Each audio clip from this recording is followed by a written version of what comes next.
We are expecting between the last 5 years to end of 2028 an investment flow of about $7 billion. Okay. And the support that this investment will give to the local companies, local content, and what have you.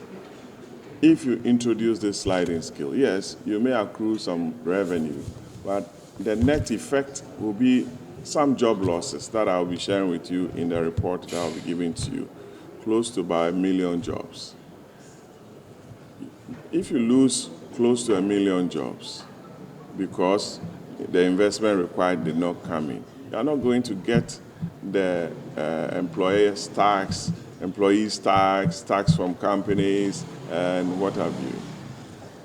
The job losses, you are not going to expand, yes, because I'm happy you were at the stakeholders engagement with the CSOs.